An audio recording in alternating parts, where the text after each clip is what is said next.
เ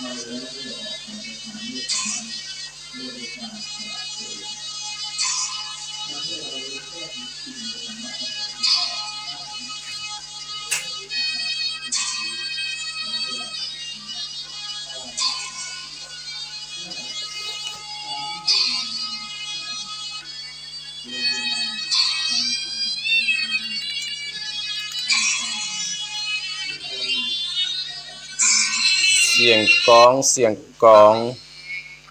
เสียงมองต่ำเข้า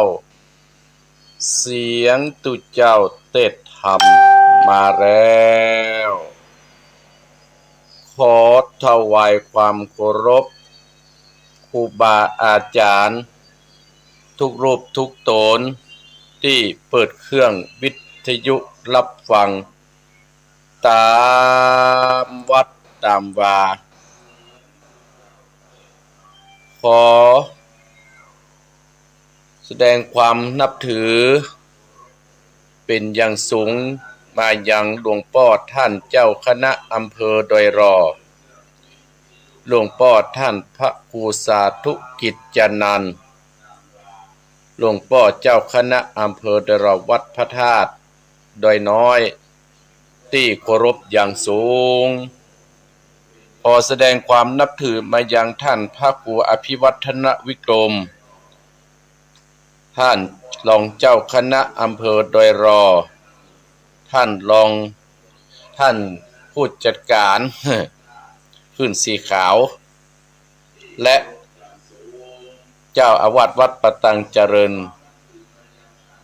และขอความสุขความเจริญมายังบรรดาพ่ออุ้ยแม่อุ้ยพ่อออกแม่ออกพี่น้องคณะศรัทธาต้านผู้ฟังทั้งหลายหมายมีพ่ออุ้ยแม่อุ้ยพ่อออกแม่ออกที่อยู่ตังปูนอำเภอแม่อายอยู่ตังอำเภอฝางชัยประการอำเภอแม่ริมแม่แตงอำเภอตัวเมืองเชียงใหม่ตลอดถึงต่างจังหวัดลำพูนลำปางน่านโอ้หนักทั่วทุกหนทุกแห่งศรัทธาญาติโยมทั้งหลายที่อาตมาภาพสามารถที่จะมานี่คือศรัทธาญาติโยมได้รับรู้แต่เป็นผู้ฟังของอาตมาภาพทุกคนในรายการบรดกธรรมเมืองการเมืองและธรรมะยามเจ้าวันนี้ศรัทธาญาติโยมตรงกับวันที่1เดือนกันยาพศ2567แฮม13ค่ำเดือน11ศรัทธาญาติโยมโอ้วันพรุ่งนี้จะเป็นเดือนดับแล้วเนอะศรัทธาญาติโยมเดือนดับแล้วเนอะจะเป็นเดือนดับแล้วศรัทธาญาติโยมมาแล้วเนาะศรัทธาญาติโยมอาตมาภาพก็บ่อู้ประจานนักเตื้อจะเสียเวลาศรัทธาญาติโยมวันนี้เจ้าเป็นเจ้าที่ฝุ่นตกเนอะศรัทธาญาติโยมเจ้าฝุ่นตกโอ้ตกตลอดทั้งคืนเนาะก็เป็นอย่างศรัทธาญาติโยมเป็นธรรมชาติที่เกิดขึ้นศรัทธาญาติโยมแต่อาตมาภาพส่งกระแสเสียงนี้ไปถึงที่น้ำท่วมเนอะเป็นกำลังใจให้เนอะเนาะศรัทธาญาติโยมอาตมาภาพก็จะนำไว้ไปกราบพระพุทธเจ้าพระธรรมเจ้าพระสังฆเจ้าเสียก่อนแล้วก็มาพบปะกันเรื่องเรานำมาอู้มาจากให้ศรัทธาญาติโยมต่อไปกราบพระเนอะแม่สาวรักษ์พิวงงามแม่สีทอนกราบพระแม่จงดีแม่บัวพัดหลายผู้หลายคนเนาะที่เคยกันพี่สีเดือนสีล้อมตื่นกราบพระกราบ1กราบ2กราบ3อะระหังสัมมาสัมพุทโธภะคะวะพุทธังภะคะวันตังอะภิวาเทมิสวะคาโตภะคะวะตาธัมโมธัมมังนามัสสามิสุปฏิปันโนภะคะวะโตสาวกสังโฆสังฆังนะมามินะโม ตัสสะภะคะวะโตอะระหะโตสัมมาสัมพุทธัสสะนะโมตัสสะภะคะวะโต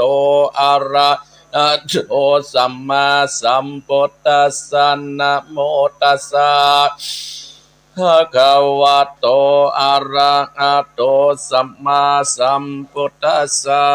พุทธังสรณังกัจจามิธัมมังสรณังกัจจามิสังฆังสรณังกัจจามิโตติยัมปิพุทธังสรณังกัจจามิโตติยัมปิธัมมังนันดังกัจจามิตุติยัมปิสังฆังสารนังกัจจามิตติยัมปิพุทธังสารนังกัจจามิตติยัมปิธัมมังลันดังกัจจามิตติยัมปิสังฆังสารนังกัจจามิอิติปิโสภะคะวะอะระหังสัมมาสัมพุทโธ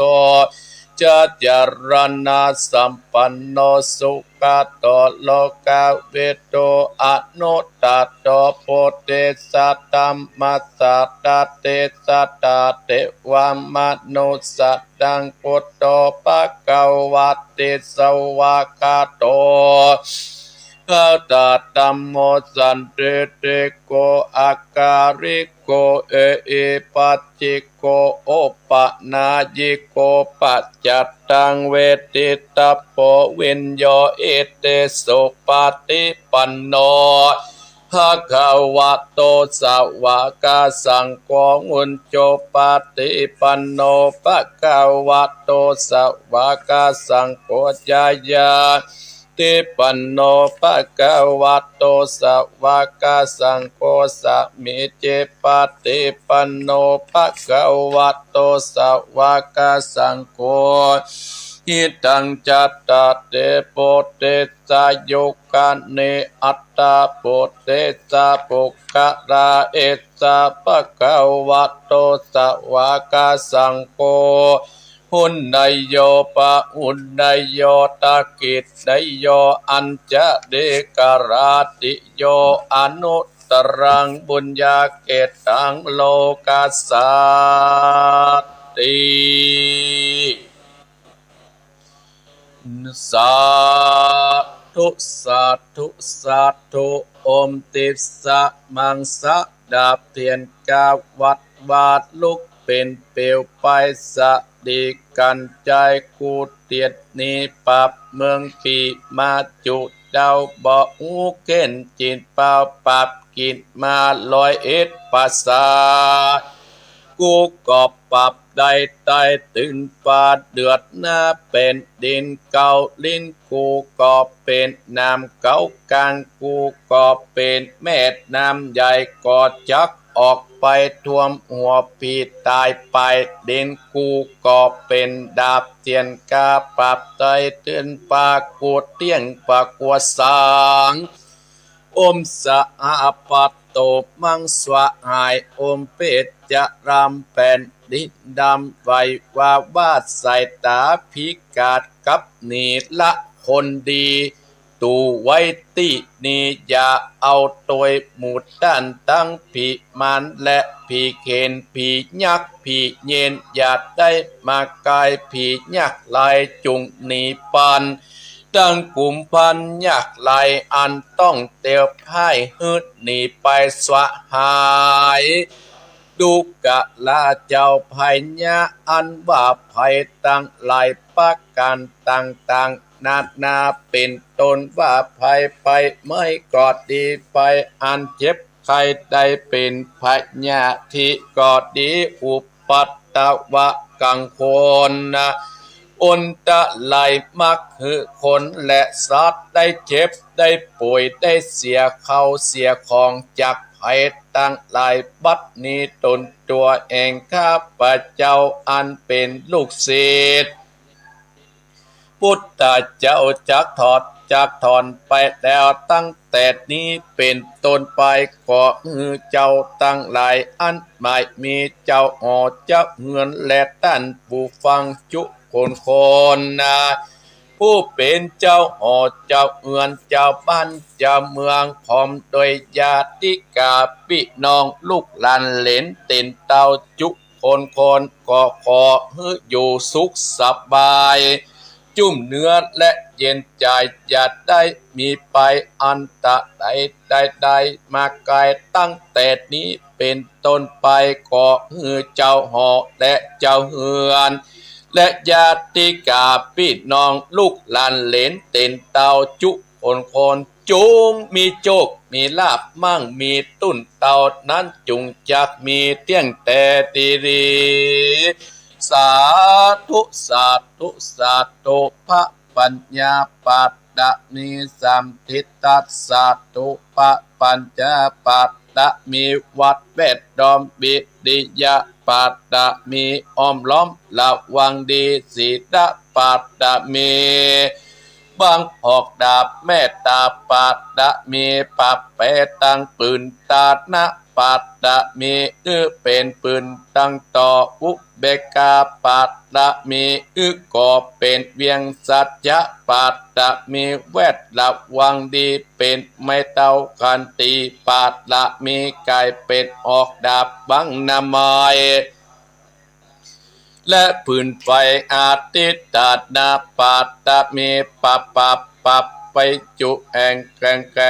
งแรงปับหมู่บ้านปีศาจตุตะเอ็นนางตอตะนีอัศจรรย์เสือเหมือนปันอยู่กว้างน้ำนาตีกว้างต่อกว้างแตกตีฟองนาน้องนานอกเป็นเกาดอกไม้มาปูจาปะเก่นไตสัตตันปะพุทธังเลยจุกมาไปโปรดจุกมาอนุญาตโปรดปูกาเตติดีเมตดังตอรณีออกมาลิดมวยปมโยติตาจังไรกัดกะงาดสับปุ่นตีนปุ่นนำนาทีลงปะปายก็อับตับเต้าปะยามานเอาอาปุ่นกัวกับยกมือตุนหัวใส่เก้าผู้กานีชื่อว่าเป็นลูกศิษย์พระพุทธเจ้าตนมีบุญสมปันอันมากพระพุทธเจ้าจริงตั้งพระปัญญาปัตตะมีไว้เก้าจันตั้งไว้ตั้งหน้าก็ได้เก้าจันตั้งไว้ตั้งหลังก็ได้เก้าจันตั้งแต่หัวตึงตีนก็ได้เก้าจันตั้งแต่ตีนตึงหัวก็ได้เก้าจันเสร็จวาดลูกปืนจักมาสะเหมือนปนเสร็จก็จักบอกมากระได้ข้าพเจ้าก็เลยได้ไว้ว่าพุทธกุณังตัมมะกุณังสังฆกุณังพุทธอินตาตัมมะอินตาสังฆอินตาสะเมตรณี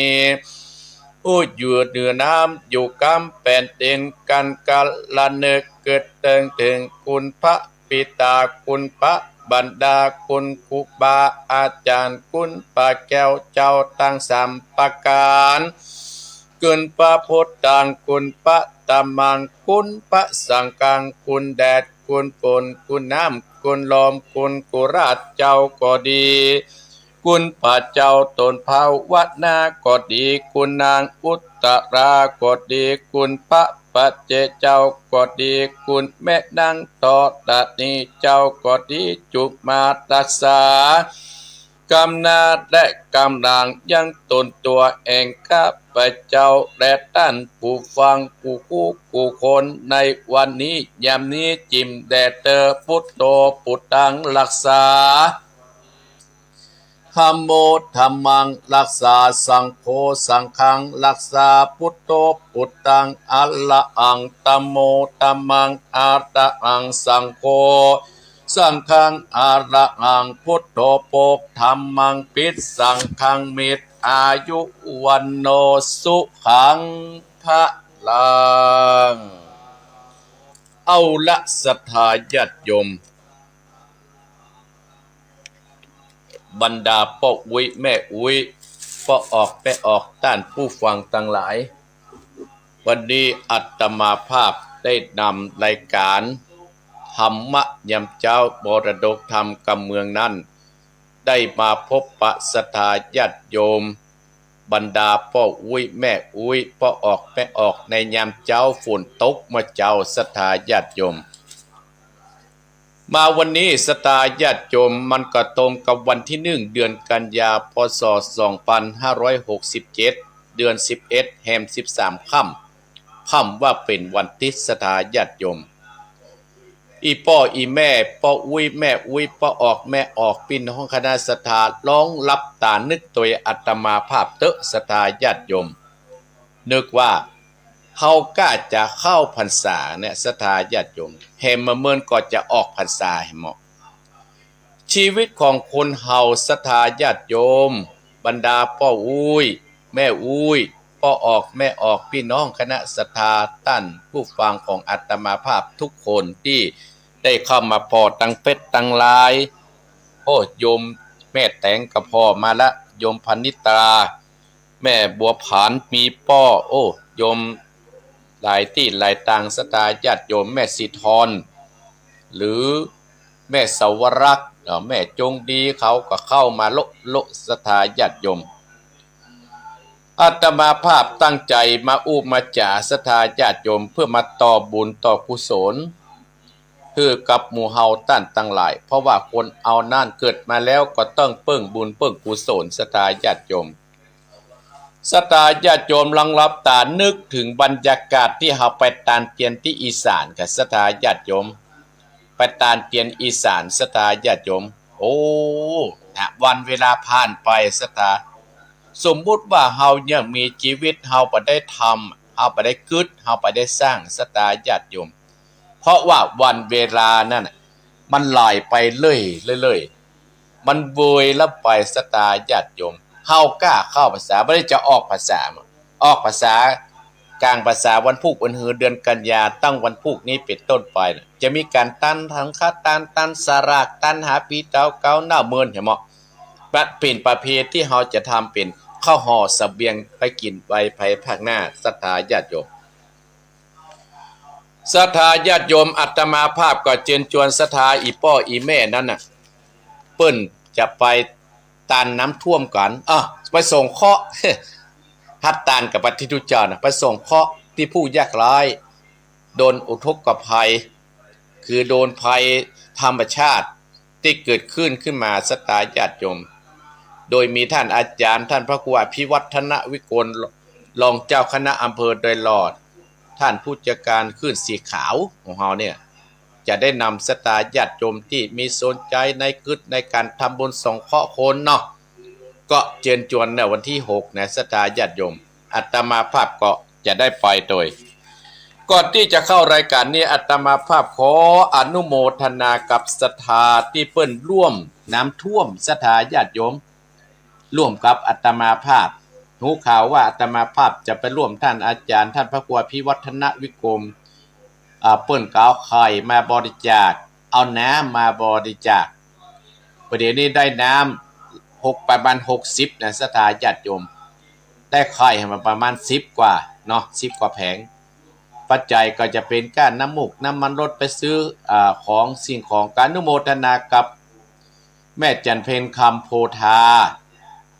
บ้านแม่เฮีย12ศรัทธาญาติโยมอนุโมทนาสาธุและพ่อบุญธรรมแม่รัตนาสั่งคำฟั่น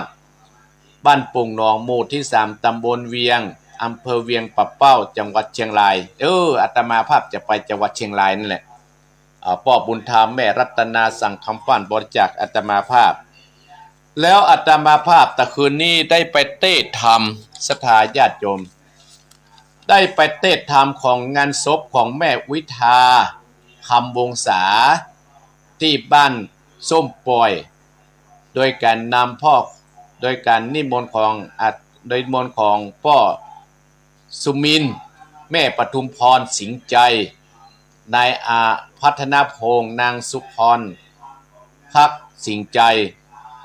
และนายกิตติศักดิ์วงกรรมได้นิมนต์อาตมาภาพไปในงานศพของแม่วิทาคำวงศาเมื่อตะคืนที่บ้านส้มปล่อยสถาบริจาคมาแหมอันนี้ก็มีคนบริจาคป้อสนาน ป้าน้อยสนั่นแก้วซาวป้าน้อยสนั่นแก้วซาวบ้านประคุณหวานส้มปอยร่วมทำบุญน้ำท่วม1 ซองแต่อาตมาภาพบ่ได้เตนะศรัทธาญาติโยมและนางสาวจิราพุทธวงศ์ร่วมทำบุญน้ำท่วมที่อาตมาภาพประเทศทำแห่ม1 ซองศรัทธาญาติโยมแต่คืนนี้ไปเทศทำที่บ้านป้อสุมินบ้านแม่ปทุมพรสิ่งใจบ้านส้มปล่อยโดยการนำของพ่อสุมินนิมนต์อาตมาภาพประเทศธรรมศรัทธาญาติโยมคืนก่อนนักเทศที่สันหินศรัทธาญาติโยมงานศพของไอ้ลืมบรหันและพี่บุญคำบุญสมเป็นคนนิมนต์อาตมาภาพได้ร่วมกันซื้อน้ำเนี่ยกับศรัทธาญาติโยมได้ร่วมกับซื้อน้ำนี่แหละศรัทธาญาติโยมอาตมาภาพโอ้อาตมาภาพจะไปส่งเคราะห์ร่วมกับท่านพระครูพิวัฒนวิโกมก็ศรัทธาฝ่ายจะให้จะหอมผลปรากฏเพิ่นให้หอมแต่คืนก็ให้หอมกันอนุโมทนาสาธุขอเป็นบุญกรรมบุญจูอีพ่ออีแม่ทุกท่านทุกคนตัวเนอคำคุณอีพ่ออีแม่ทุกท่านทุกคนโดยวันพุธก็เป็นวันศีลศรัทธาญาติโยมคืนวันพุธเขายังไม่ได้ย้างนี่นะศรัทธาญาติโยมคืนวันพุธซึ่งไปเป็นวันศีลอาตมาภาพก็จะไปบ้านแม่วางบ้านปันโตนแม่วางศรัทธาญาติโยมประเทศธรรมศพของแม่อุ้ยจันทร์อายุ70 ปลาย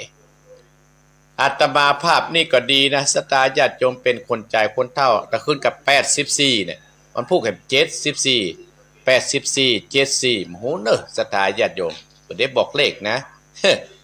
เนี่ยอาตมาภาพก็ขอบคุณศรัทธาญาติโยม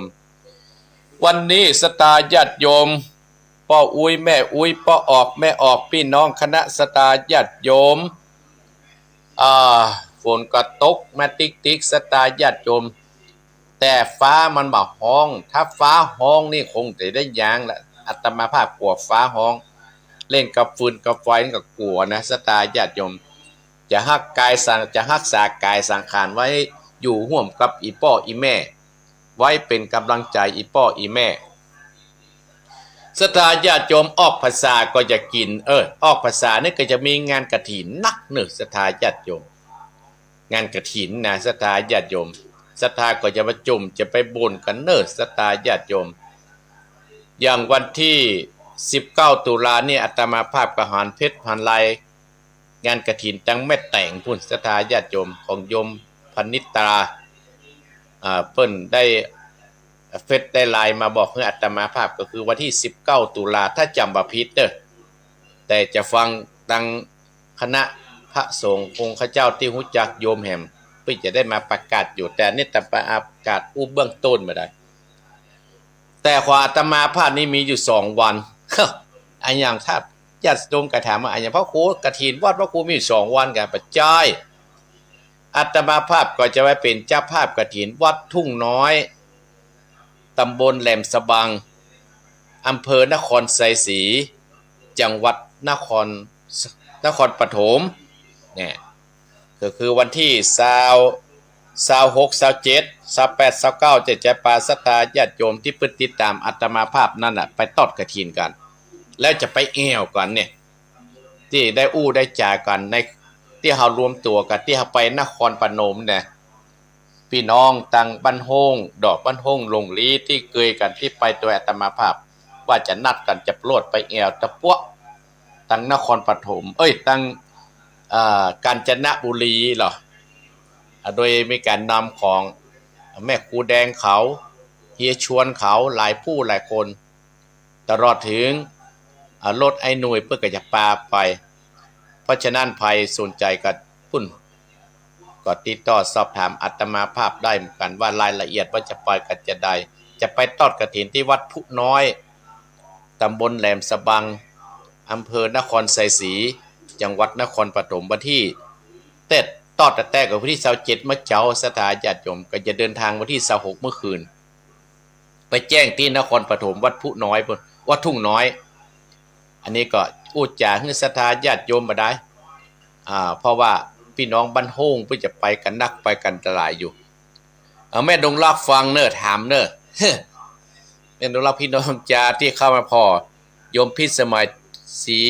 เทพดำรงเนี่ยแม่ครูแดงเขาหลายผู้หลายคนศรัทธาญาติโยมของส่วนวัดของอาตมาภาพก็มีปูน10 พฤศจิกายนวัดของหนองเหียงนี่นะก็ได้รับความเมตตาจากแม่แม่จันเพนคำโพธาแม่จันเพนคำโพธาแม่จันเพนคำโพธาก็จะได้มาร่วมเป็นกำลังอกกำลังใจโยมสมพรรัตนังเพื่อก็จะมาร่วมเพื่ออาตมาภาพโอ้อาตมาภาพนี่ก็ดีใจที่ศรัทธาติดตามตัวอาตมาภาพว่าโอ้วันนี้ปีนี้มามีใครเป็นตัวตั้งตัวตีแม่จะเป็นฮึกกำก็โยมแม่จันเพนคำโพธาโยมสมพรรัตนังบ้านป่าเมือดพร้อมโดยทีมงานคณะหลายผู้หลายคนให้จะฟังอยู่ศรัทธาญาติโยมเกี่ยหันโยมสมพรขึ้นมานี่แมปฟังกับเก็บก้าเลขไว้เนอะโยมสมพรเนอะ พูดเล่นไปได้จะไปตกใจกันทำบุญทำไปเตอะอย่างอาตมาภาพว่าคนเฮาเนี่ยจะกินจัดตาล1เปิ้นวัดตาลเพื่อหวังเสวยไว้ภายภาคหน้าตาลเพื่อหวังท่าเอากุศลตาลเพื่อหวังผลประโยชน์ตาลเพื่อปลดผีตายตาลเพื่อแก่สหายพี่น้องตาลด้วยจิตเจตนาศรัทธาเนี่ยการตาลศรัทธาญาติโยมมันเป็นเสบียงข้าวห่อได้กินไว้ภายภาคหน้าศรัทธาญาติโยมตาลเพื่อเสวยภายภาคหน้าศรัทธาญาติโยมคนเฮาเนี่ยท่านทั้งหลายเฮาได้กินได้ตานเฮามีกินเฮามีใจทุกวี่ทุกวันเพราะบุญเก่าเฮาที่เฮาได้ทำกันไว้เนี่ยศรัทธาเฮามีที่อยู่ที่อาศัยเฮาก็เพราะว่าเฮาได้กินได้ตานกันไว้ศรัทธาญาติโยมบรรดาอีพ่ออีแม่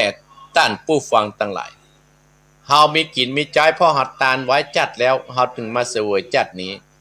เมื่อเฮาจากโลกนี้ไปแล้วศรัทธาญาติโยมเฮาก็จะบุญกินบุญทานนั่นน่ะมาปาเฮาไปทางหน้าอาตมาภาพมีเรื่องเล่าให้ศรัทธาฟังเรื่องการทานเนี่ยศรัทธาญาติโยมเรื่องการทานเนี่ยศรัทธาญาติโยมมี2 สหายแม่หญิงเป็นคนยากจนอยู่ด้วยกันศรัทธาญาติโยมแต่นิสัยมาเหมือนกันแม่หญิงคนหนึ่งศรัทธาญาติโยมมีนิสัยโอ้โหมกินหุมตานมีนี่โหมกินหุมตานเปิ้นตานที่ไหนปะเปิ้นตานที่ไหนก็จับกินกระตานปะเปิ้นแจกซองผ้าป่ากฐินเปิ้นมันก็หอมตามเจตนาของมันเจตนาของแม่หญิงแต่มีเปื้อนแห่งโกนตี้ป่วยโคนขี้จิขี้แต่นี่แต่เป็นเปื้อนฮักกันศรัทธาญาติโยมไปไหนก็จะไปตัวกันไปเอวงานก็อย่าไปตัวกันไปตัวกันหมดก็ฮักกันเทียงกันก็ฮักกันอยู่เหมือนพี่เหมือนน้องศรัทธาญาติโยมอยู่มาเมื่อเงินไม่ยิง2 คนเนี่ยศรัทธาญาติโยมก็เป็นเรื่องธรรมดาอันนี้จังทุกขังอนัตตาเมื่อมีเกิดมีแก่และก็มีเจ็บมีตายเป็นเรื่องธรรมดา2 คนเนี่ยก็เสี่ยงชีวิตไปศรัทธาญาติโยมไม่ยิงคนที่กินที่การที่ปนี้ศรัทธาญาติโยมจัดเมื่อเปิดคนนะไม่ยิงที่ขี้จินะจะด่าไม่ยิงคนที่กินนิตานี่ว่าสัพพะสปันประสดประสันมึงกับตันตลอดมึงกับตุกขนาดกูบัดตันกูกับตุกกูบัดตันดีกว่าเนี่ยมาเหมือนกันนิสัยศรัทธาญาติโยม2 คนเนี่ยเปื้อนฝูงได้กับตายจากโลกนี้ไปไม่ยิงที่กินที่ตันแล้วได้เกิดเป็นเทวดาศรัทธาญาติโยมอยู่ปุ่นสวงจันทร์ฟ้าปุ่นส่วนคนที่บ่กินบัดตานที่ไปขี้เกินไปเกิดไปเกิงเพื่อนนี่ตายแล้วก็ได้ก็เป็นเพศเป็นผีรับทุกเวทนาบ่มีที่อยู่ที่อาศัยศรัทธาญาติโยม บ่มีที่อยู่ที่อาศัยจะไปอยู่ต้นไม้ก็มีเทวดาเฝ้าเปิ้นก็มาให้อยู่เพราะว่าจัดเมื่อเป็นคนน่ะมันไปคัดเปิ้นปลูกต้นไม้ก็ไปว่าให้เปิ้นไปคัดไปนี้เปิ้นบ่ช่วยเปิ้นศรัทธาญาติโยมบ่มีที่อยู่ก็เลยไปอยู่พวกกลางขวงว่ากะเป็นเพิ่นฮ้อว่าเป็นวิญญาณเล่ร่อนไปน่ะที่ศรัทธาญาติโยมว่าโอ้จัดตานฮือกับคนวิญญาณเล่ร่อนมันมีที่อยู่เพิ่นว่าสันก็ผีไร้เจ้าสันอันเนี้ยศรัทธาญาติโยมมันมีที่อยู่ที่อาศัยเล่ร่อนไปเรื่อยศรัทธาญาติโยมอันเนี้ย อีพ่ออีแม่บุพกรรมที่เขาได้บ่ได้กึดได้สร้างไว้มันก็ลำบากศรัทธาญาติโยมก็มีวันหนึ่งศรัทธาญาติโยมคนที่กินที่ตานเป็นเพื่อนที่เกิดเป็นเทวดาเนี่ยก็เกิดว่าโอ้เพื่อนเฮาเนี่ยตายไปน่ะมันไปอยู่ที่ไหนก็เกิดคือเติงหาศรัทธาญาติโยมเป็นเรื่องธรรมดาหรอกจิตใจเฮาก็ห่วงหาเหมือนกันซึ่งกันและกันอย่างบรรดาศรัทธาเจ้าห่วงหาอัตมาภาพไปหั่นปานนี้ว่าจะได้กินก็จะได้เตียวยังได้อยู่เพราะอายุนักแล้วล่ะอุตส่าห์ไปตัวกันเองก็จะดูแลก็ศรัทธาญาติโยมก็เลยลงจากสวรรค์จันทร์ฟ้ามาเสาะหาโอ้ไปปะใส่ไม่ยิงที่เป็นเพื่อนกันเนี่ยอยู่กลางพ่วงพุ่นศรัทธาญาติโยมก็เลยสอบถามว่าโอ้เป็นกรรมของเขาเฮ้ยที่เคย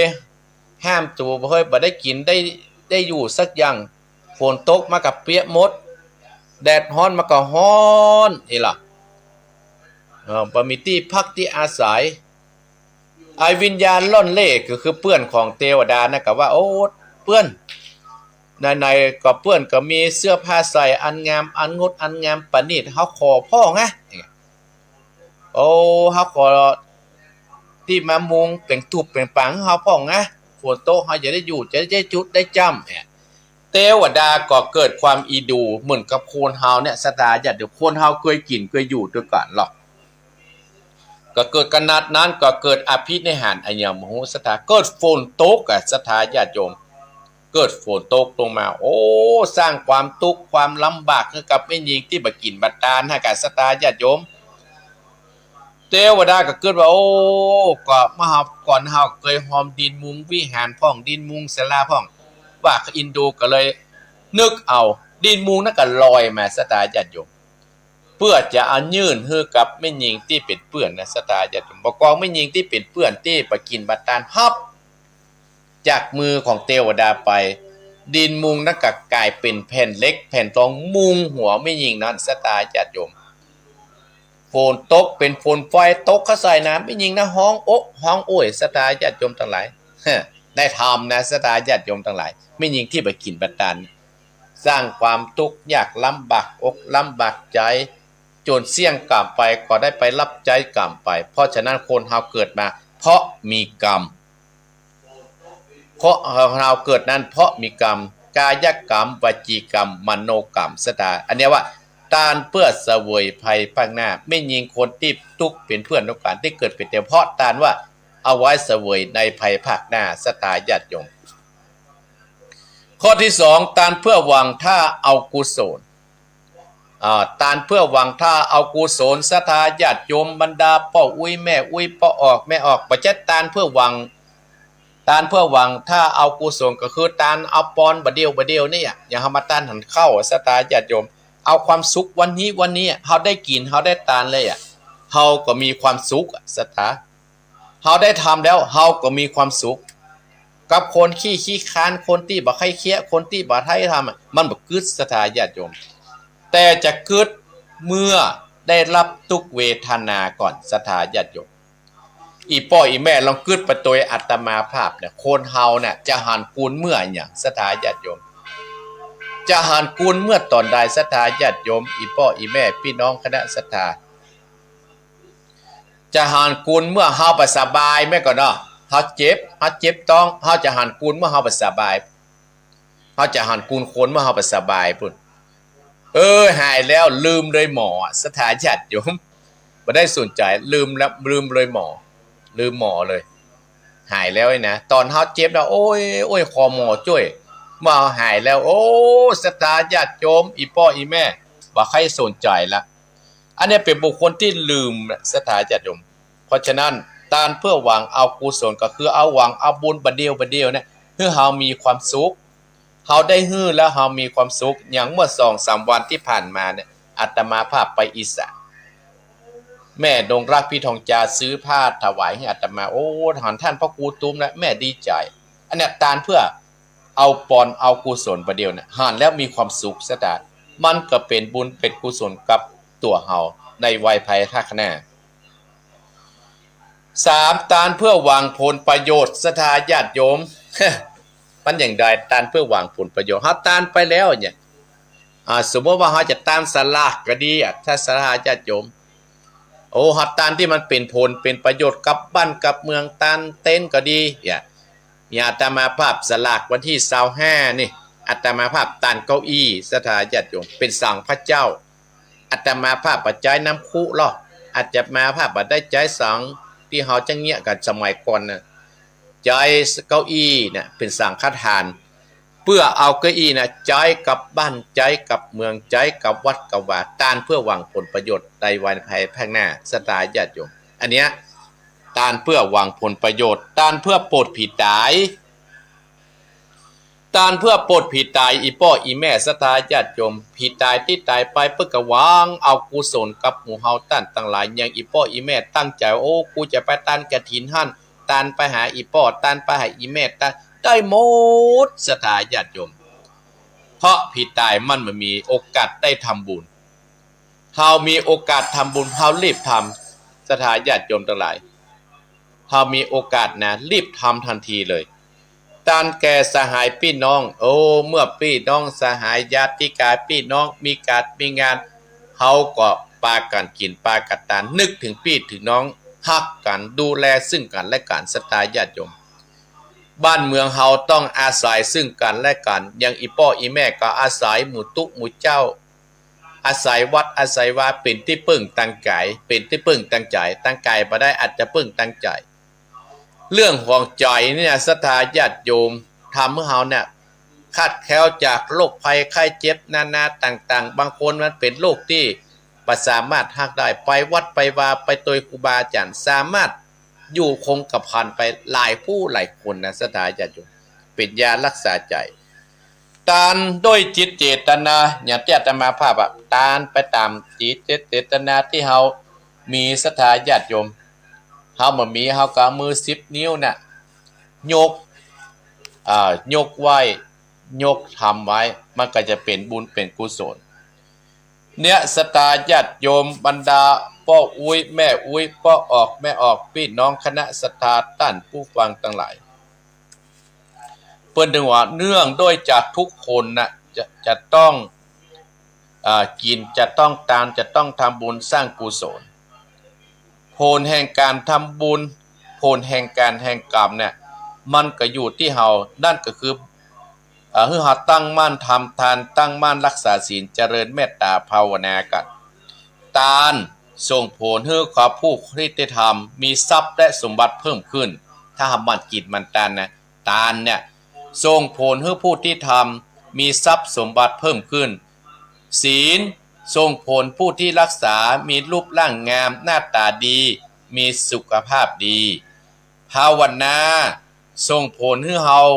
ผู้ที่ปฏิบัติมีปัญญาเฉลียวฉลาดจนสามารถหลุดพ้นจากการครอบงำของกิเลสและตัณหาทั้งปวงได้เนี่ยที่อาตมาภาพอู้จาที่ว่ามีทานก็คือทานเพื่อเสวยภายหน้าทานเพื่อว่าถ้าหวังถ้าอกุศลทานเพื่อหวังผลประโยชน์เนี่ยทานเพื่อปลดผิดตายทานเพื่อแก่สหายพี่น้องทานเต็มจิตเตนาสถานเนี่ยอันเนี้ยคือศรัทธาญาติโยมส่งผลให้มีส่งผลให้กับเฮามีทรัพย์สมบัติเพิ่มขึ้นถ้าเฮามีศีลส่งผลให้เฮาผู้ที่รักษามีรูปร่างหน้าตาดีมีสุขภาพดีภาวนานะที่เฮามันสงบจิตสงบใจส่งผลเฮานั่นเป็นผู้ที่มีปฏิบัติเฉลียวฉลาดจบสามารถหลุดพ้นจากการครอบงำของกิเลสและตัณหาทั้งปวงได้ทานศีลภาวนาจะทำไปพร้อมๆกันนะศรัทธาญาติโยมเพราะสิ่งเหล่านี้จะส่งผลเกื้อกูลกันไปทุกภพทุกชาติจนเฮาเนี่ยสามารถหลุดพ้นจากการครอบงำของกิเลสเฮาก็จะเข้าสู่นิพพานเป็นต้นศรัทธาเพราะฉะนั้นอาตมาภาพจึงนำเรื่องการกินการทานเนี่ยศรัทธาญาติโยมมาอู้มาจาให้อีพ่ออีแม่พี่น้องคณะศรัทธาญาติโยมบรรดาพ่ออุ้ยแม่อุ้ยพ่อออกแม่ออกพี่น้องคณะศรัทธาท่านผู้ฟังทั้งหลายอาตมาภาพนึกก็ได้วันนี้จะได้ติดทำเมืองนะศรัทธาญาติโยมตี50 นาทีแล้วเนอะตี50 นาทีฝนเอื้อนพอดีศรัทธาญาติโยมวันนี้ก็จะไปบิณฑบาตอยู่ถ้าฝนบัดตกนะวันเดี๋ยวนี้นะตี50 นาทีแล้วเนอะ ลุกตื่นได้แล้ววันนี้จะเทศธรรมนะศรัทธาญาติโยมเทศธรรมจาคะนุสติกถานึกถึงตาลใจบันผ่องแผ้วอีพ่ออีแม่ลองคิดถึงวันที่เราไปกินปลาตันโอ้หลายเพื่อหลายเผือกเต็มวัดเต็มบาศรัทธาญาติโยมรถกะขาวผ้าชุดขาวกะขาวเนี่ยแม้นว่าได้รับดีพ่องมารับดีพ่องศรัทธากะไปโอ้เขานึกเขาเดินทางฝั่งกับไปเจียงไอ้กับไปศรัทธาญาติโยมแม่แต่งกับไปวันนั้นอาตมาภาพปะโยมแม่แต่งว่าจะถึงบ้านพอตี3ตี4พอท่านพ่อครูหรอกอาตมาภาพถึงเที่ยงคืนพอดีนะศรัทธาญาติโยมคนนั้นถึงอันคืนนั้นถึงอันโอ้กับไปไหลตี้ไหลแห้งไปถึงอีสานศรัทธาญาติโยมอันนี้แหละศรัทธาบุญกินบุญตามตะอ้อนที่จะนำพาเฮาหมู่เฮาตั้นทั้งหลายได้สำเร็จไอ้สุทัศน์พิวงศ์รัตนรัตน์ดวงคำเนี่ยโยมสมพรรัตนังตื่นแล้วล้อแต่เอาก็ได้ใจบุญเหมือนกันเนอะศรัทธาญาติโยมเมื่ออาตมาภาพสลองกัดตั้งมากับเจมวยโอ้เอาคนมานักก็อาตมาห้าก็จะเปิ้งเพื่อนไหนกันเนาะเปิ้งกันไปพึ่งพาอาศัยซึ่งกันและกันเฮาอยู่พื้นฟ้าเดียวกันหรอกนั่นแหละเอาอยู่พื้นฟ้าเดียวกันศรัทธาญาติโยมเอาละศรัทธาญาติโยมอาตมาภาพจะเทศธรรมนะเนอตื่นไหว้เนอแม่สีทอนแม่จงดีฝังแม่บัวพัดเนี่ยวันนั้นแม่บัวพัดได้เอิ้นอาตมาภาพ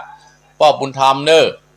แม่เพนเนอคำโพธาเนอเอาเป็นแม่เหียเนอไปตั้งใต้นี่ก็โอ้หลายผู้หลายคนไปตั้งปูนตั้งดอยเต่าก็มีนักเนอตั้งเสมิงก็มีแม่วางก็มีคืนมาพุ่งนี้ปะกันที่แม่วางหมดศรัทธาญาติโยมเมื่อคืนก็ว่าได้อยู่เมื่อวันก็ว่าได้อยู่เพื่อไปเอาบุญกุศลกับศรัทธาญาติโยมเนาะเพราะเขามีหน้าที่แบบนี้เขาก็ไปอย่างนั้นศรัทธาญาติโยมถ้าขึ้นฝนตกนะเทศทำแล้วประมาณ9 โมงป่ายมาถึงวัดได้10 โมงป่ายฝนมันตกศรัทธาญาติโยมขับรถเวยบ่ได้โอ้ลูกนี่บ่ได้เนี่ยบ้านส้มปล่อยเนี่ยที่บ้านป้อมมีนนี่นะที่บ้านป้อมมีนนี่ที่นิมนต์อาตมาภาพบ้านป้อมมีนนี่บ่ได้โอ้ก็คือนี่ก็มีป้อสุมีนแม่ปทุมพรสิงห์ใจโอ้เพิ่นว่าฟังท่านพระครูอยู่เนอะกี้ไทยได้ยินชื่อแล้วเนาะที่ขอบคุณเนอะในพัฒนาพงษ์นางสุพรพักสิงห์ใจเนี่ยในกิตติศักดิ์องค์กรรมเนี่ย3 คนเนี่ยศรัทธาญาติโยมโอ้เพิ่นก็ร่วมกันทำบุญกับอาตมาภาพนักหนาป่าป้านก็อนุโมทนาขอบคุณพระอาจารย์ด้วยเนอะที่อยู่ด้วยกันจนฝนตกก็ยังอยู่ด้วยกันอยู่เอาละศรัทธาญาติโยมอาตมาภาพก็จะได้โอ้นี่ไผล่มทองกาวสารปีเนอะครับไอ้ล่ะเพิ่นว่าฟังอยู่ล่ะโอ้สารปีเพิ่นเนาะตั้งพญาชมพูบ่กะสารปีมันกว้างนะเนาะโยมสมพรก็ตื่นแล้วเอ้าอาตมาขึ้นนะโมแล้วเนอะไหว้ธรรมเนอะไหว้ธรรมเนอะเอ้าจะขึ้นนะโมแล้วเนอะนะโมตัสสะภะคะวะโตอะระหะโตสัมมาสัมพุทธัสสะจังกานุสติกาวัตติกัปตติสัตตะโอดุดาสะโพธิสัตว์ตั้งหลายตั้งยิงใจตาแดวเได้ปาการยกย้ายบาทเข้าฟังตามตั้งสาตานิวิตโยจิตใจก็พองแผ้วเจยบันสาระกันตังตุงตั้งพุทธเจ้ากล่าวว่าตั้งการตันมีสัมปะการจัดไว้เป็นข้ออัตตมาจักยอคือสัตตาตั้นตั้งหลายว่าบุญกิริยานั้นขอหนึ่งตานาวาดหมายบุญสำเร็จด้วยการหือตานมีสัมปะการ สามประการท่านจักแบ่งไว้บุญที่จักได้หนักน้อยสันใดอยู่ที่ปัจจัยของท่านแต่คือว่าวัตถุทานสำหรับเครื่องใจเป็นของที่จะนำมาไปดันเล็ดเด็ดนาบดีสุดแสวงอาชีวะสมาบ่พิสิทธิ์บ่ได้ไปกดไปโกงทำบาปหยับยาบ่ได้ไปปนไปขาด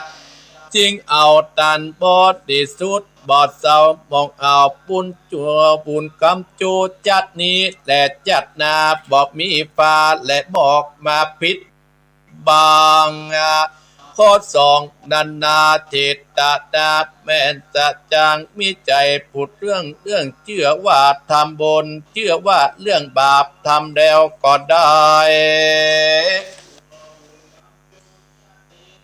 หากทำบาปไว้ก่อนนาเชื่อว่าการสอนของพระสัตพระพุทธเจ้าสอนแก่สัตตาแก่เจ้าปุปาเจตนาศรัทธา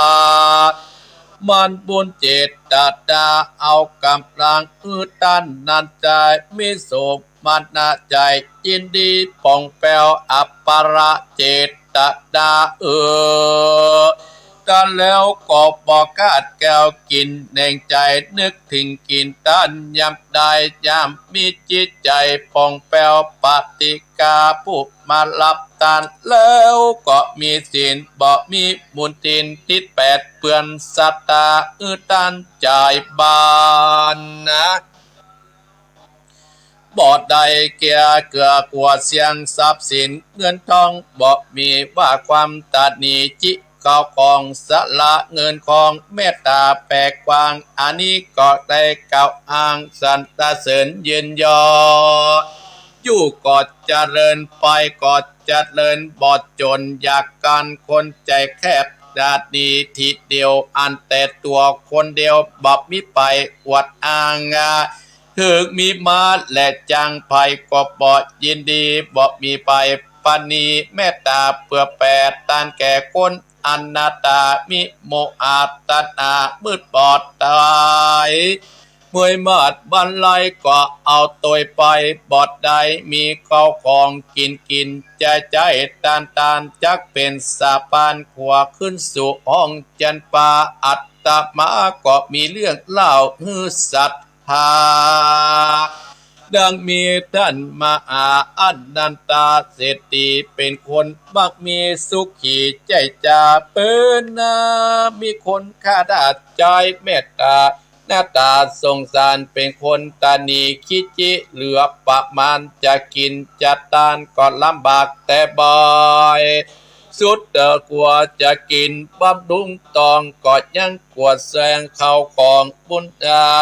ทัดนิยาหน้าตาก็มาโมดมองเพราะอยากกินข้าวกินแต่เข้าบอดได้แต่เจ้าเศรษฐีก็กลัวของมันมดและดาบ่มีเมตตาปลายโปรดใจดำมืดบอดสุดแต่เครื่องใจกลัวใบผ้าเก่าปอนอุดอาจจุดจัดขาดเปลี่ยนสุดจาตองดินก็พุดขาดโดยไปบ่สมตัดนาสังเวชเดือดใจเศรษฐีจังไรก็มาเงาไปปอดับจิตวิญญาณตัวไตก็เข้าไปอยู่กับท้องหญิงจันทาเป็นคนขอดตานกินเลี้ยงตองเตี้ยวอยู่จองเสาะขอดตานบ่มีคนสงสารยอดตานกินกู้มือไปวันนับแต่เป็นนับตั้งแต่สิทธิเสียงอายุไขมาปฏิสนธิก็ไปมีข่าวหยุดในตองไปขอตานไผ่ก็บ่เอิ้นบ่อองบ่ยกยืนยอดตานอดมือขาดมือตะต่างปุ้นผ่านสะโตติดในกอบบาดได้กำปังต่างเศรษฐีสังไว้เพราะบาดได้ตานเป็นคนตานีจิเหลือประมาณจักกินจักตานก็กลัวมันเสียง นางก็ไปเกิดลูกมาบอดเนินนาจากเสียงบอดนั้นเต้าได้เล็ดนาเมื่อนาปีศาจปิดได้เพชรยักษ์นาโกนกำบันโดนบันดาลตอบใจนางก็อุ้มลูกตัวไปเตียวอย่างยาย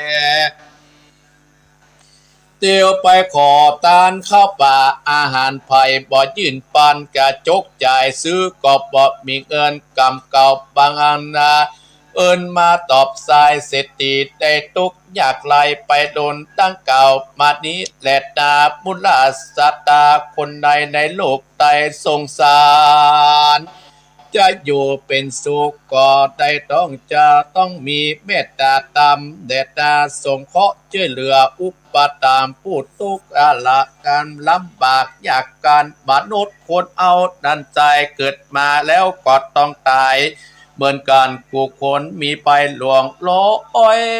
8,900พุทธเจ้ามีปาอานุนามีปัญจามูสาวกแบกยกอาหารอ่างไหลของกินของทานแบกเจ้าปีคุที่เปิ้นขาดบอดิโภคบอดลามโมกองเดียวบอดิจากองเนื้อนึกจะได้ก็ติเหนียวเป็นบ่อหุ่นต่างเตียวไปสู่โรคไปนาบ่อาบทำบุญกุศลไปปักนาป่อแม่สตาปุปะเอาได้สงบจิตใจดาฟังย่อน้อมเอาพระธรรมคำสอนใส่กาส่งผลเป้าอาษาอายุติกาตามเรื่องจากานุสติก็บังคมสมเดชเดชเนี่ยว่าทำก้อมศรัทธาญาติโยมโอ้โยมสีโยมแจ่มจันทร์สีล้อมตื่นมาแล้วแต่คืนนี้ก็เปิ้นก็ได้เป็นคนโทรมาคืนก่อนโทรมาเกี่ยวกับนิมนต์นี่แหละศรัทธาญาติโยมพ่อป้อมินไปเป็นไปถามเบอร์ตีห้าเศร้านาทีแล้วศรัทธาญาติโยมตีห้าเศร้านาทีแล้วใครห้ามโทรเด็ดขาดเนอะศรัทธาญาติโยมถ้าอาตมาบอกคือโทรห้ามโทรเด็ดขาดถ้าบอกคือโทรก็โทรอาตมาภาพจะสรุปเนื้อธรรมกันเนอะศรัทธาญาติโยมในธรรมชื่อว่าที่อาตมาภาพได้มาเทศน์เนี่ยศรัทธาญาติโยมชื่อว่าจาคะนุสติกถานึกถึงการตานใจบานผ่องแผ้วอีป้อยแม่ลองรับตานึกที่เฮาไปตุกอนเฮาไปคนที่คนต่างไปรวมอยู่ที่เดียวกันศรัทธาญาติโยมไปรวมอยู่ที่เดียวก็คือที่วัดที่เฮาไปนั่นน่ะที่นครพนมที่เฮาไปตานกันไปรวมกันนะเต็มหั่นบุญกินบุญทานน่ะศรัทธาญาติโยมทำให้เฮาเนี่ยมีกินมีทานอย่างที่อาตมาภาพอู้เบื้องต้นตะกี้อย่างศรัทธาญาติโยมที่เพิ่นหอมอาตมาภาพตะคืนเนี่ยพ่อสุมินเขาอ่ะที่ได้นิมนต์อาตมาภาพไปเทศน์แม่ปทุมพรน่ะโอ้เพิ่นใจดีเป็นโยมเป็นพ่ออุ้ยแม่อุ้ยที่ใจดีภายมีพ่อมีแม่ใจบุญอย่างนี้นะศรัทธาญาติโยมมีความสุขเนี่ยพ่อแม่คนใดที่บ่หุมกินหุมทานลูกอึดอัดนะศรัทธาญาติโยมเฮาจะกินแฮบ่เดียวถ้าเฮาตายไปเฮาจะเอาหยังไปกินเนี่ยศรัทธาญาติโยมยังกัมมังกัติสามิกันระยนังวาปาปะกังวาตัสสะทายโทภวิสามิเราทำกรรมใดไว้จะเป็นบุญหรือว่าจะเป็นบาปเราจะเป็นทายาทคือจะต้องได้รับผลของกรรมนั้นไปจะเป็นกรรมดีหรือว่ากรรมชั่วก็ตามเฮาก็จะต้องรับผลของกรรมนั้นไปเฮาปลูกบ่ฟักก็ต้องได้บ่ฟักมันนึงบ่ได้บ่แหนมศรัทธาญาติโยมเฮาปลูกลมใหญ่เฮาใส่สารลมใหญ่มันก็ต้องได้สารลมใหญ่มันบ่ได้บ่เฟืองแน่นอนศรัทธาญาติโยมคนเฮาเนี่ยก็เหมือนต้นไม้ถ้าเฮาทนุบำรุงมันดีศรัทธาญาติโยมมันก็จะอยู่กับเฮาไปให้เหมือนสังขารของเฮาเนี่ยศรัทธาญาติโยมถ้าเฮาเอาของบดีมาให้มันกินบำรุงมันก็จะได้ของบดีเข้าไปเหมือนต้นไม้เฮาเนี่ยศรัทธาญาติโยมอย่างพ่อสุมินเนี่ยแม่ปทุมพรสิ่งใจพร้อมได้ลูกเต้าเนี่ยเป็นคนที่ใจบุญใจกุศลศรัทธาที่อยู่บ้านส้มปอยนี่อาตมาภาพอนุโมทนาสาธุโดยเป็นบุคคลที่ดีศรัทธาญาติโยม วัดวาอารามเปิ้นก็ปะทิ้งบอดกว้างก็ไปเติมแท่งมีการมีงานเหนือใต้เปิ้นก็ไปก็ได้นิมนต์อาตมาภาพไปเทศวันพรุ่งนี้อาตมาภาพก็ไปบ้านโตนแม่วางแม่อุ้ยเป็นคนเฒ่าสถาอันนี้ตะกี้ตะคืนคนเฒ่าอายุ84ก็เป็นไม่ยิงเหมือนกันนะ86สถาญาติโยมแม่อุ้ยทานะอายุ86วันพรุ่งนี้84เนี่ยอันพรุ่งนี้นะแม่อุ้ยจันเนี่ยอันนี้แม่อุ้ยทา อันนี้คนปากเก่าแล้วสถาญาติโยมเนาะในธรรมนี่เปิ้นบอกว่าเฮามันกินมันตานสถาญาติโยมเปิ้นก็ยกมีปู่สิทธิคนนึงปู่เศรษฐีเนี่ยมีเข้าของเงินทองนักหนาปาป้านจะกินกะกลัวมันเสี่ยงจะตานกะกลัวมันหมดทำให้อึดอัดกับลูกกับหลานทำให้อึดอัดกับพันอิญญาหน้ากะเศร้าส้อยสตาญาติโยมมีคนใจเอาเสื้อเอาผ้าที่ดีๆมาให้ใส่ปู่เศรษฐีก็ด่าก็ว่าให้สะพะสะปันอยู่มาบ่เนินบ่นานสถาญาติโยมปู่เศรษฐีเนี่ยบ่เคยกินบ่เคยทานบ่เคยสร้างบุญสร้างกุศลสถาญาติโยมบ่เคยกินบ่เคยทานก็สร้างก็อนิจจังทุกขังอนัตตาญาตมาทุกคนจะต้องจากโลกนี้ไปก็มีไม่ยิงคนทุกโยนคนหนึ่งไม่ยิงคนน่ะสถาก็ขอกินขอทานเมื่อก่อนนี้ขอกินขอทานโอ้มีแต่คนยื่นป้อนอีพ่ออีแม่มีแต่คนยื่นป้อนยื่นให้กินสถามีแต่คนอันยืนเหือปู่สิทธินี้ตายไปดวงจิตจะวิญญาณเข้าไปตองไม่ยิงคนตุกคนเนี่ยไม่ยิงคนนี้กับตองสถาญาติโยโอ้แต่ก่อนนี่ไปขอตานตั้งใดมีแต่คนยืนคุณป้านตั้งแต่ปู่สิทธิเอาวิญญาณเข้ามาในตองเนี่ยจะมาเป็นลูกไม่ยิงคนนี้โอ้หากินยากสถาญาติโยมเพราะว่ากามที่บ่ได้กินได้ตานตุกถึงไม่ยิงคนขอตานนี้โดยนะสถาญาติโยมเปิ้นว่ากามพาวพงพันพี่น้องกามเนี่ยไม่เป็นพาวพงมันเปิดเหมือนสายเลือดสถาญาติโยมไม่หญิงได้รับทุกเวทนาจนเกิดลูกออกมาไปขอกินของต้านลำบากสถาญาติโยมขอกินของต้านบ่ได้หรอก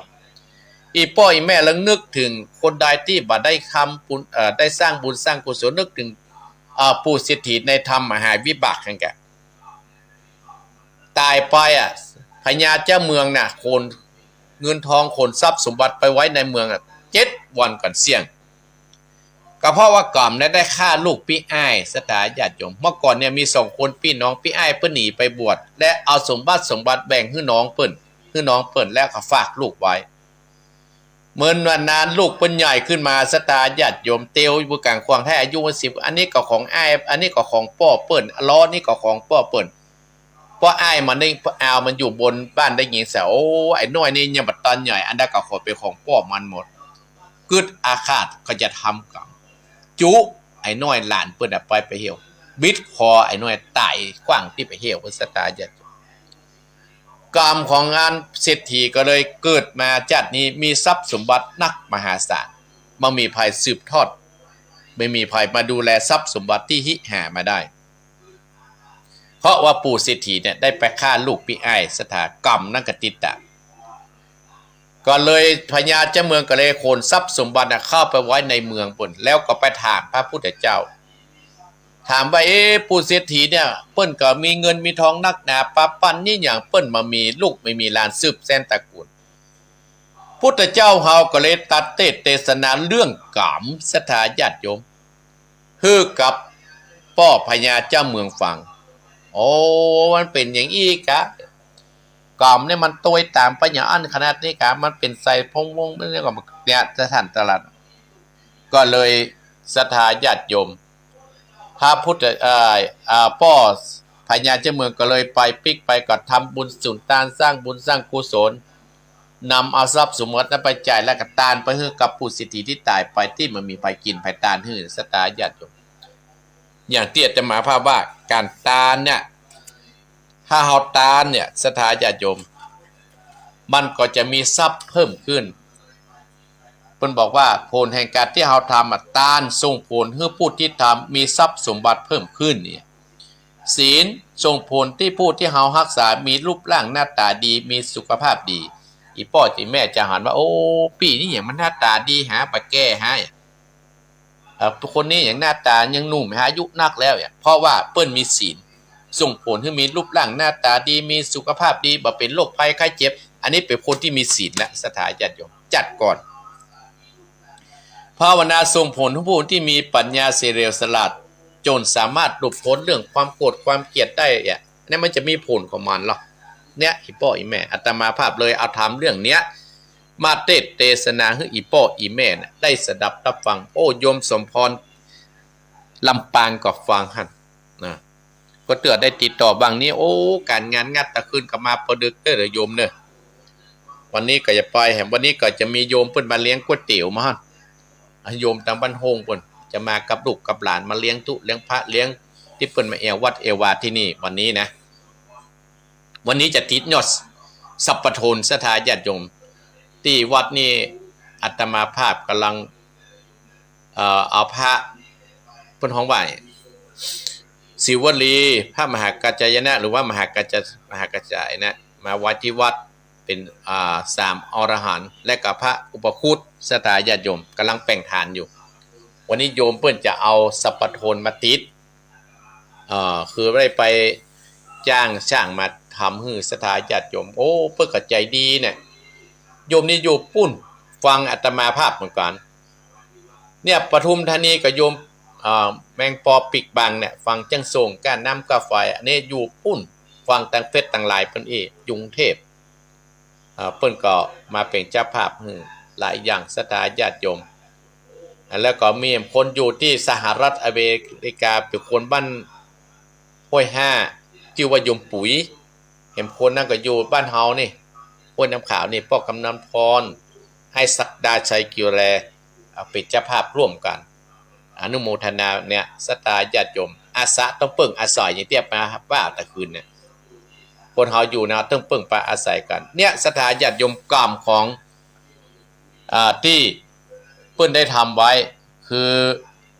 ปู่สิทธิได้ทำไว้แล้วกับกรรมของไม่ยิงที่บ่ได้กินได้ตานเมาแต่ขอกินของตานเนี่ยสถาญาติโยมก็คนเฮานั่นก็อยู่ไปก็เสี่ยงกรรมไปทำเรื่องจาคะนุสติกถาก็จบตัดที่นี่สถาญาติโยมเนี่ยสถาญาติโยมเฮาเกิดมาแล้วก็ต้องกินต้องทานเป็นเรื่องธรรมดาอนุโมทนากับโยมอรุณีทาปินตาที่เข้ามาพอหลายผู้หลายคนสถาญาติโยมเนาะตีห้ากึ่งนะสถาญาติโยมเร็วพอก็กระเดียวอาตมาภาพก็จะได้ไปบิณฑบาตอาจจะออกตี50 นาทีหรือว่า55 นาทีอาตมาภาพจบอีป้ออีแม่ฟังไหลหนีไปที่ไหนเนอะอาจารย์วรรณชัยก่อนแม่มาต่ออาตมาเจ้าวันที่จะมีทุกเจ้าส่งตนสถาญาติโยมเจ้าวันที่ไหนมีอาตมาภาพออกเจ้าหน่อยตี4 เกิงถึง6 โมงเนี่ย6 โมงไปถึง7 โมงท่านอาจารย์วรรณชัยวัดพุทธศรีคีรีเนี่ย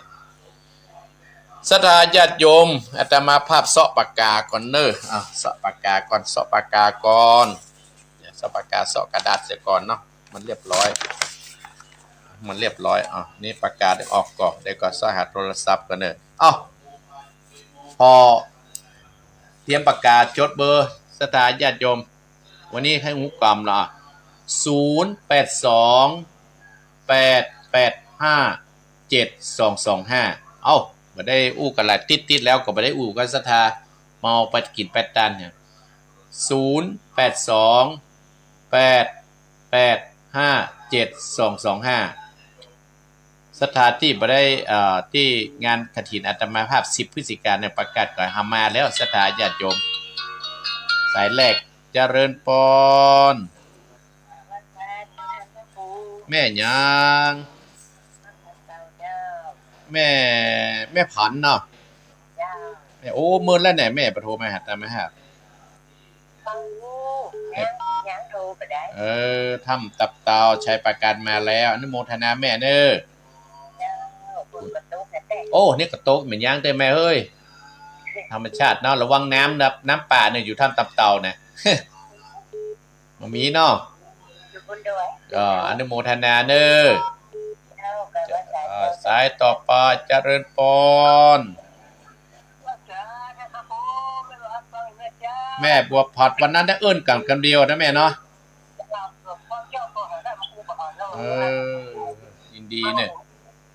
งว่าเจ้าที่เห็นออมนั้นพวกเจ้าของออมรวมก็รวมมาเป็นจงดีแล้วเนอะดีได้บุญโมดแม่เนอมันดีเจ้ามาสูงหน่อยก็ดีละอนุโมทนาสาธุเนอ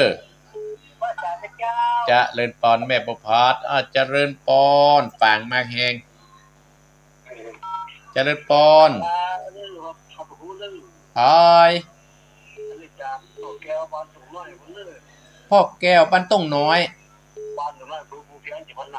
โอ้พ่อแก้วแน่นเนาะ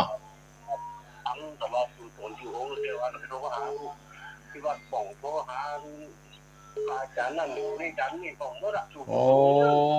ตั้งอาจารย์รายการนี้พ่อแก้วกำลังโทรมาหานี่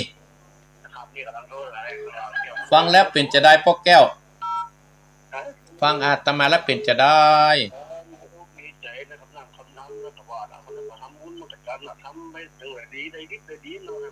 บุญรักษาป้อเนอ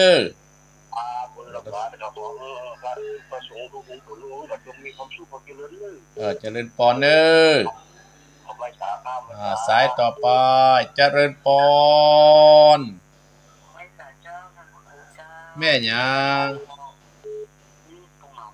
แม่นิดปงน้องสบายดีเนาะธรรมดาแม่สังขารเนาะรักษาไว้เด้อเนอบุญรักษาว่าได้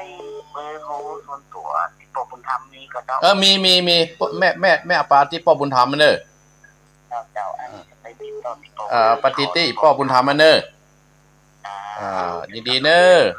พ่อบุญธรรมฮู้กับฮู้เปิดกับเนอเจริญปอนสายต่อไปแม่พรว่าจะได้ฟันว่าแต่เจ้าเนาะฝนก็ตกนะกะยินดีนะแม่เนอคนเจริญพรคนน้อยคนน้อยเจริญพรโอ้แม่สีทรแม่สีทรวันนั้นกับปล่อยกะแม่สีทรปล่อยว่ามันนั้นไปอีสานบ่ป้ากันแน่ตกกะขนาดใส่ประกาศตกขนาดหลังเราบอกแม่สาวรักษ์ระวังเนยกันน้ำจะท่วมบ้านไหนกะบอกแม่สาวรักษ์น้ำจะท่วมบ้านไหน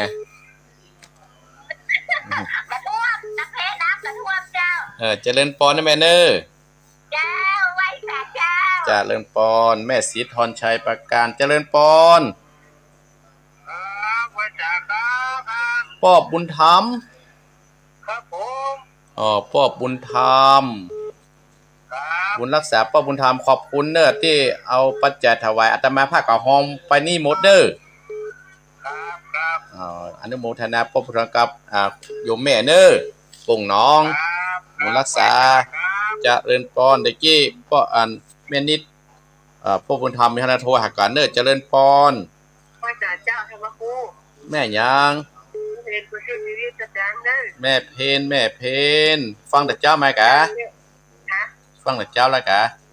เจ้าเลยจ้าที่5ที่ได้เนี่ยอย่าไปเปลี่ยนอันนี้คนชายน้อยอย่าไปเจ้าท่านพระครูวันหลงเนาะดีไปที่เดียวกันนะไปที่เดียวกันนั่นนะไปกำลังเด้อเดี๋ยวเนี่ยบุญรักษาเนอเจริญปอนแม่เพนคนชู้ชีวิตใจบุญใจกุศลเจริญปอนท่านพระครูบาติกาพลชัยปุ้นอยู่นครศรีธรรมราช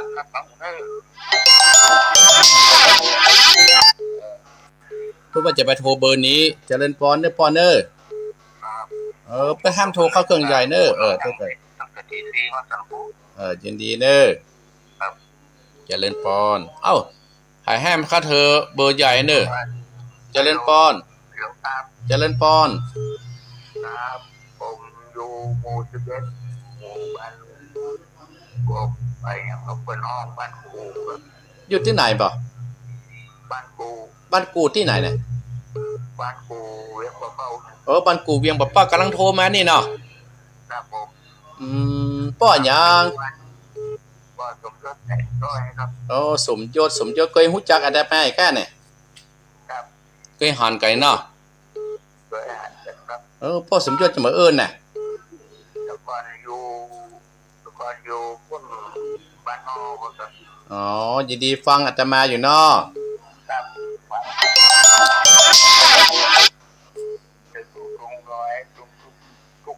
คนนะครับอ๋อยินดีเด้อไผจะไปโทรเบอร์คันนี้กะอ้อตีกันเด้อปอนเด้อครับเริ่มก่อนโอ้มันศูนย์กันฮะอันเล่นโทรเข้าเบอร์ใหญ่นี่กันนี้บ่เบอร์ใหญ่นี่ฮื้อละจะไปเอาเบอร์ใหญ่เข้าแล้วที่เพิ่นถ่ายทอดนี่กะเจริญปอนเจริญปอนอาจารย์ครับครูแม่หยัง กำปั้นเจ้าแม่คำปานโอ้แม่คำปานเหมือนแล้วนี่เจ้ามาแล้วสบายดีเนาะเจ้าสบายดีเจ้าอ๋อยินดีนะแม่เด้อโอ้คนกับโทรหน้าขนาดโทรเข้าที่เฮาจัดรายการจะไปโทรเด้อเจริญปอนไอ้จ้าพระคุณเจ้าโลหายไป7 เม็ดแล้วอ่ะมันมีการแม่เนาะลำปางเนาะยินดีนะแม่เด้อก็เดี๋ยวก็ตั้งกระวนกับอันเครื่องใหญ่เนี่ยก็ได้คนก็โทรได้กับคนโทรโทรเข้าเครื่องเพกะ082นี่เด้อญาติโยม0828857225นี่กะจะไปโทรเข้าเบอร์ตัวนั้นน่ะเจริญปอนโอ้คุณน้อยเอาเจริญปอนกลับไปศาลเจ้าท่านพระครูว่าไปขอบคุณจากนักศึกษาที่ต้องทำคำสอนนะเจ้าเนอะว่าอย่างคนแค่นี้เนอะแม่ยังแนะนำตัวอีกอ่ะยังไม่ใส่พินกันนะจ๊ะ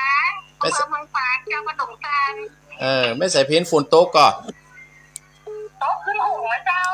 อย่างเดียวกันอยู่พื้นฟ้าเนาะเจ้ายินดีแม่เนอะเจ้าขอบคุณเจ้าจะเจริญปอนสายต่อไปโอ้มาขนาดเจริญปอนไปแม่ยังโอ้แม่พิสมัยยินดีเลยวันนั้นแม่ไปไหมแม่ไม่ได้ไปแต่แม่ติดตามตลอดเลยเจ้าโอ้นางแลนี่มันอยู่ทางใดแม่บ้านเป้ากับนางแลอยู่ภาคเดียวกันปะคนละตีเจ้าบ้านเป้าบ่อหินนี่นะอ๋ออันนี้อำเภออย่างไหมห้างซักเจ้าห้างสัตว์อันนั้นเขาไปเกาะห้างสัตว์เดียวตัวนั้นแต่มาไปห้างสัตว์ได้ไหมจะจ่ายเป็นลูกค้ามาเจ้าปะตะกอขาวกะเจ้าไม่ต้องจับเองนะเจ้าอันนี้อาตมาจะไปที่บ้านบ่อแห้วบ่อหินอะไรอย่างนี้พ่อครูไปบ้านอย่างบ่อหินบ้านบ่อหินเนี่ยเราตรงกลางกันกะลำปางเหมือนกับไปต่างงานหลวงพ่อเกษมพูดนะเส้นนั้นน่ะคนละเส้นเนาะยินดีแม่เนอยินดีเนอสายต่อไปแม่พิสมัยเจริญปอนว่าจะได้หลวงพ่อเยี่ยมไปเลยนะท่านมันบอกให้ได้อยู่หลวงพ่อช่วงนี้นะแล้วก็ออกรายการนะก็กึดเตอร์หากันอยู่เนาะแล้วเขาชมไปเมื่อไหร่จะไปวันที่26ตุลาเหรอ26ตุลาบ้านหลวงพ่ออยู่โน่นไงผมอยู่สมุทรสงครามประมาณสัก60 โลมั้งที่ผมจะไปวัดทุ่งน้อยนี่นะประมาณ60-70 โลประมาณนั้นถ้าผมไปหาเขาก็จะมาที่นี่26 ตุลานะ26 ตุลาผมเดือนตุลาเหมือนกันบุญรักษาเนอไว้ตาครับสายต่อไปหลวงพ่อประกิตส่วนประโมกเจริญปอน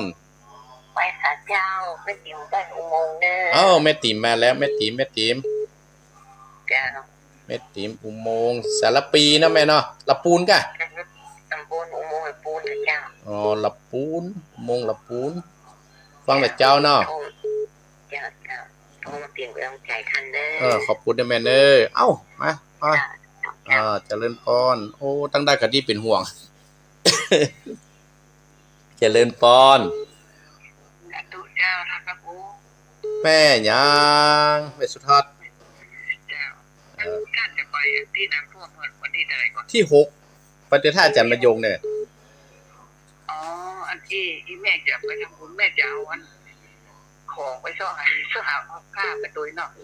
ได้มาฝากวันนี้ก็ได้ถ้าบ่ได้ไปตังเจริญข้าเจ้าจะเอาไปฝากที่บ้านท่านนะคนอยู่นะที่น้องหนวดนะอยู่กะอาจจะไปฝากวันไหนวันที่5เนาะอาตมาจะไปศพงานมาตูนวันที่2อ่ะแม่ไปแวะเอาได้กะวันตูนวันที่2เมื่อวานน่ะวันที่1เนาะวันที่3เนี่ยไม่ให้ไปศพงานที่3ลืมไปวันที่3เองได้อย่างได้แม่โทรของกำเนอจ้ะเนาะถ้าวันที่2แม่โทรมาของกำเนอจังดีเนอเจริญปอนเจริญปอนหมดแล้วเนาะโอ้อาตมาภาพปิดก่อนเนอสถาญาติโยมฟังกัดโหจะโทรกันมันข้ามโทรคนนั้นคนนั้นปิดพอสุมาอภัยสถาญาติโยมที่โทรเข้าเครื่องใหญ่เนอว่าอาตมาภาพสามารถฮับเปิ้ลมือโทรนะอีป้ออีแม่คือโทรว่าเบอร์0828857225นี่เนอเอาละสถาญาติโยมอาตมาภาพอยู่กับอีป้ออีแม่มา5:45 นาทีแล้ว5:45อนุโมทนากับแม่บัวผันถ้ำตับเตาแม่บัวพัดอำเภอฝางป้อแก้วจังหวัดน่านแม่นิดปุ่งหนองแม่นิดก็ไปถามป้อบุญธรรมเนอแม่พรสันกำแพงแม่สีทรชัยประการแล้วก็ป้อบุญธรรมปุ่งหนองแม่เพนต้าจ้างแล้วก็จังหวัดน่านป้อสมยศเวียงป่าเป้าแม่คำปันไหลปิงนี่แม่แม่เรือนลำปางแม่ไสพินแม่กัญญาลำปางตงซ่านแม่พิษสมัยห้างชัดและหลวงพ่อประกิตอะไรจังดาวเนอแม่ติ๋มอุโมงค์ลำปูนแม่สุทัศน์ดีมูลแม่สุทัศน์ได้ก็อาตมาว่าจะไปงานโศพตะปูนนะก็แวะเอาก็ได้เนาะกันแนมมากำเนอหรือว่าไปฝากไว้ที่หัวน้ำขาวที่เปิ้นนวดให้ก็ได้แล้วก็มาบอกกรรมเนาะว่าแต่สถาญาติโยมอีป้ออีแม่เนอตั้งอกตั้งใจอาตมาภาพก็ขอนำรายการมรดกธรรมกำเมืองธรรมะยำเจ้าในตอนเจ้านี่ลาอีป้ออีแม่ไปก่อนเนาะอาตมาห้างไว้15 นาทีเพราะว่าอาตมาจะมีธุระหน่อยหนึ่งถ้าอาจารย์บรรยงเนอไอเจเนอแล้วก็เสื่อมสัญญาณให้กับอาจารย์วรรณชัยได้เนาะเอาละสถาญาติโยมอาตมาภาพขอขอบพระคุณสถาญาติโยมก็เมื่อได้ไปกินได้ประทานได้หอมรุ่มน้ำท่วมก็ดีอย่างเมื่อเจ้านี่ก็มีนางสาวจันจิราพุทธวงศ์ร่วมทำบุญน้ำท่วม1 ซองป้อสันนันแก้วซาวบ้านคุณหวานส้มปอยและพี่น้องคณะสถานที่บริจาคน้ำคนแพ็ค2 แพ็คที่อาตมาภาพไปซื้อแต่ว่าพร้อมบางคนกับป้าอาตมาภาพซื้อข่อยถวายอาตมาภาพก็จะนำไปสมทบกับที่ท่านอาจารย์ท่านพระครูพิวัฒนวิกรมต่อไปวันที่6เนี่ยสถาญาติโยมออกเจ้าเนาะพอระยะทางอาตมาภาพก็บ่ฮู้ที่ก็ไปร่วมคณะเปิ้นเฮาอยู่ด้วยกันเฮาต้องอาศัยทำบุญจันเจตนาเนอก็ขอบคุณโยมสมพรรัตนังขอบคุณแม่จันเพ็ญคำโพธาที่จะมาร่วมเป็นเจ้าภาพในงานกฐินของอาตมาภาพและพี่น้องหลายที่หลายต่างที่จะร่วมกัน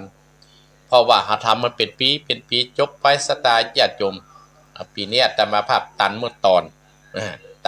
อนสถาญาติโยมเพราะว่าตันเรียบร้อยก็จะเลี้ยงข้าวแรงสถาที่เพิ่นมาต่างบ้านต่างจองเนาะเอาละสถาญาติโยมอาตมาภาพขอนำรายการมรดกธรรมกำเมืองยามเจ้าของเจ้าวันทิศในวันนี้เด้อสถาญาติโยมลาอีป้ออีแม่ไปก่อนตั้งอกตั้งใจรับพรเด้อยัตถาวติวหาปุราปฏิปุเรนติสาคะรังเอวะเมวะอิโตตินังเปตานังอุปกปปติ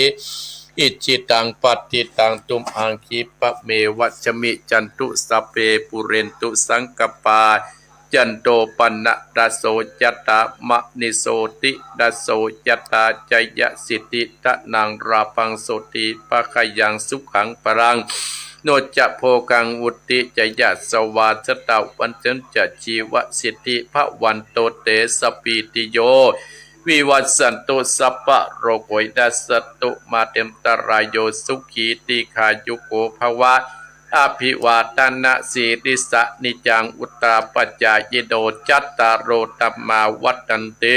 อายุวันโนสุขังพะลัง